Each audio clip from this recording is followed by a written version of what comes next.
Yeah, you're absolutely right. I think yes, there's very strong female characters in this movie, and I think, to be honest, I just want to touch on how it was to work with them, and I think I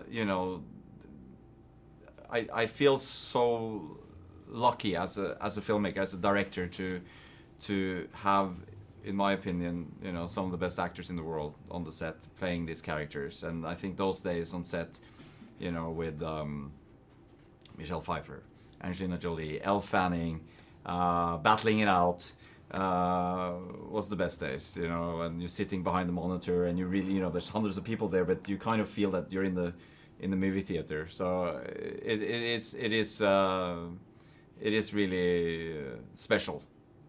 Well, I think that's the importance of family. I think what drew me into wanting to tell this story, to be honest, and I think a huge part of the success of the first film was that it had such a strong emotional core, and a great, relationship between, a mother figure and a daughter figure in Maleficent and Aurora, and I totally could relate to that.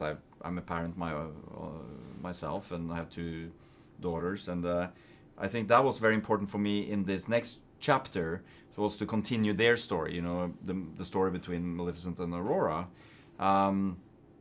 because that's what makes all this relatable. You can have all the spectacle in the world, but you have to relate to the characters, and that's what I feel this story does. Yeah, yes and yes, absolutely. And I think that's what when we were working on the script and all that, was definitely to try somehow to reflect today's society a little bit, and in Queen Ingrid's case, she's very much into a divide and conquer kind of style, and she's controlling the narrative, and she's spreading the story. She's controlling the story of Maleficent, and setting humans and Fae up against each other, and being afraid of the what's not like you, things like that. And yes, absolutely. And then at the end of the day, there's a unification, and there's I love that, that kind of morals in the story.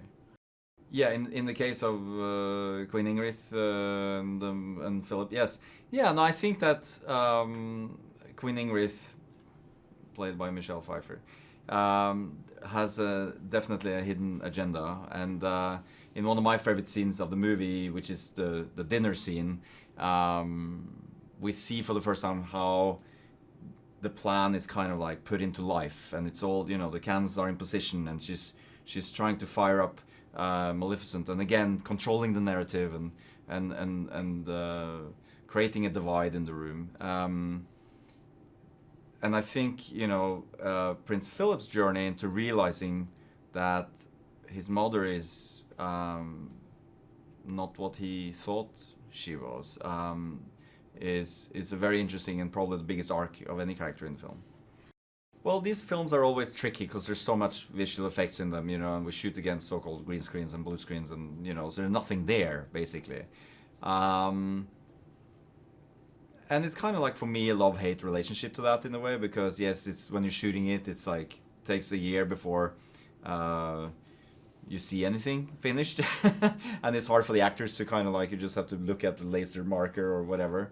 But then it opens up tremendous possibilities, because you can create the world in there, and we do have the resources to do that on a show like this. So it's been a fun journey designing this universe, for sure. I think we need to accept who we are, and accept each other, and like, regardless. I do also think there's a strong message in this movie about that you go further with kindness, and to be kind to one another. And I hope that that's what you're left with when you see this film, that the good in our film at least wins.